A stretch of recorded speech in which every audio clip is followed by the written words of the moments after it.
The black magicians have their mysticism, and they always firmly believe that they walk on the good path. No black magician believes that he walks on the evil path. The path of black magic is a broad way filled with vices and pleasures, but the ultimate end is total loss. Worship enters into it, but as something that you choose to do to get the benefit of it. The Easterners have a term for it called bhakti yoga. It means the yoga of worship, but yoga is a system. So if we worship a deity, a goddess, or a god or something like that, we're doing it for a purpose.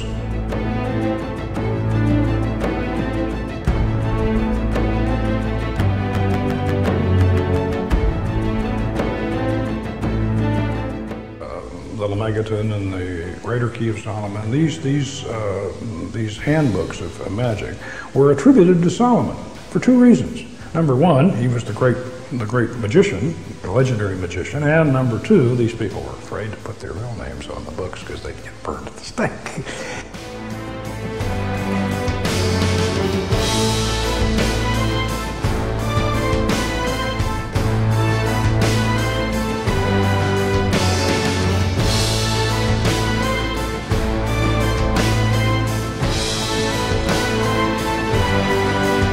Solomon is, of course, originally the king of Israel in the book of Kings in the Bible. And he lived around 800 BC, and he was the great king who built Solomon's temple. So now from his legend, if you will, arises the Masonic fraternity, and also arises the legend of Solomon the great magician. He supposedly mastered the demons and the spirits, and as the Arabians say, the jinn. I didn't bother to do a closing pentagram or to close the circle or to banish the spirit or anything like that. So we just left. And then 3 hours later, she grabbed me out of a sound sleep and sunk her fingernails into me and woke me up, and she was staring up at the ceiling, and she said, "There he is."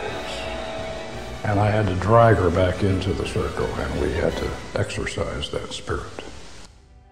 Magical rituals weren't only prominent in Babylon, or later in the Kingdom of Judah. It was also very much part of ancient Egypt, and was also part of their religious practices.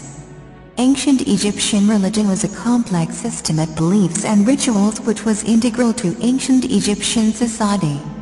It centered on the Egyptians' interaction with a multitude of deities who were believed to be present in and in control of the forces and elements of nature. The myths about these gods were meant to explain the origins and behavior of the forces they represented, and the practices of Egyptian religion were efforts to provide for the gods and gain their favor. Formal religious practice centered on the pharaoh, the king of Egypt. Although he was a human, the pharaoh was believed to possess a divine power, and was considered a god by virtue of his kingship. He acted as the intermediary between his people and the gods, and was obligated to sustain the gods through rituals and offerings so that they could maintain order in the universe. Therefore, the state dedicated enormous resources to the performance of these rituals and to the construction of the temples where they were carried out. Individuals could also interact with the gods for their own purposes, appealing for their help through prayer or compelling them to act through magic.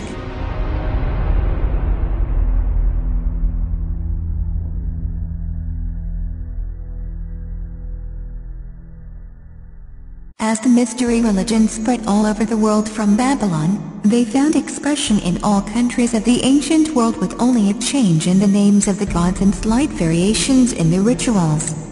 While the mystery religions were practiced in all of the countries of the ancient world, it was in Egypt where centuries of devotion developed them to their highest degree.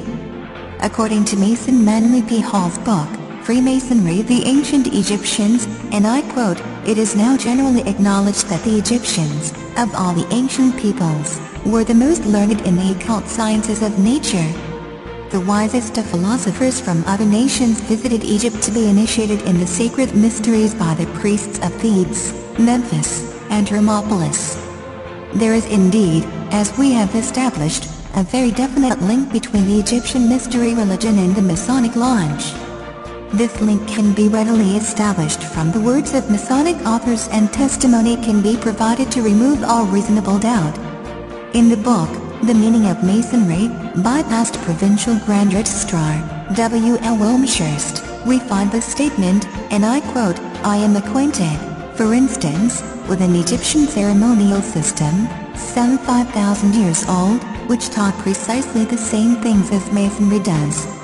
In the book, Freemasonry: Its Hidden Meaning, by George H. Steinmetz, we find the statement, and I quote, "Regardless of the origin of the modern lodge, or of the name Freemason, we can, after freeing the symbolism of modern adaptations, discern in Freemasonry the outline of the teachings of the ancient mysteries of Egypt." In the same book, Mr. Steinmetz makes the statement connecting Freemasonry and the Egyptian mysteries. And I quote, "If the symbols can be consistently interpreted in this manner, throughout the 3 degrees we have confirmed Freemasonry to be the reincarnation of the ancient mysteries of Egypt." 33-degree Mason Manly P. Hull relates the efforts of early Masonic historians to link Hiram Abiff to the Egyptian mystery religion.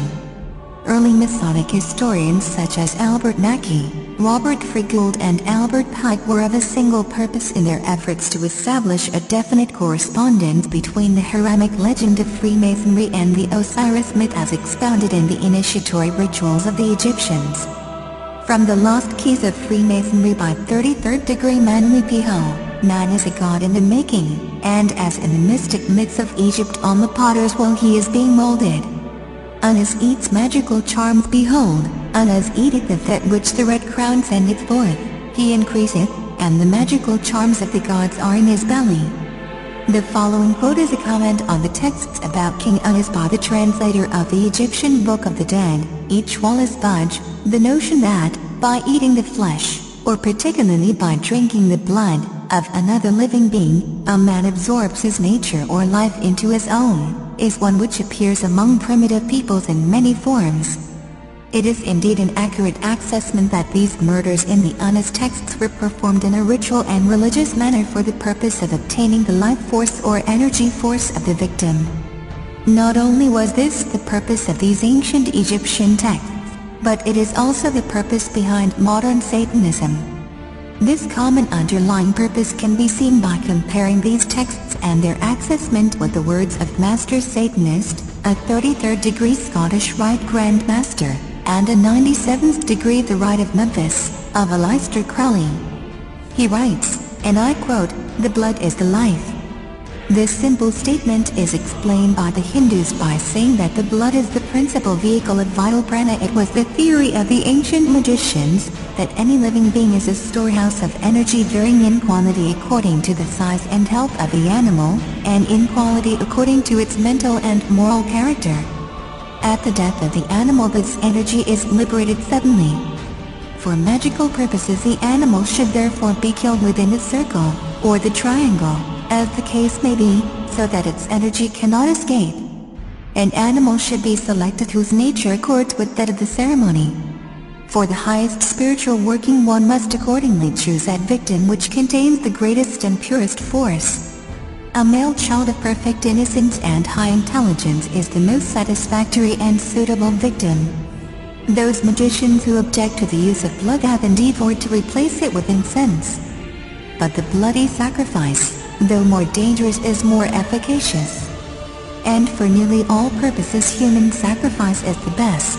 Here is an undercover footage of a goat being sacrificed inside a pentagram in a Masonic lodge in Turkey for a high degree initiation.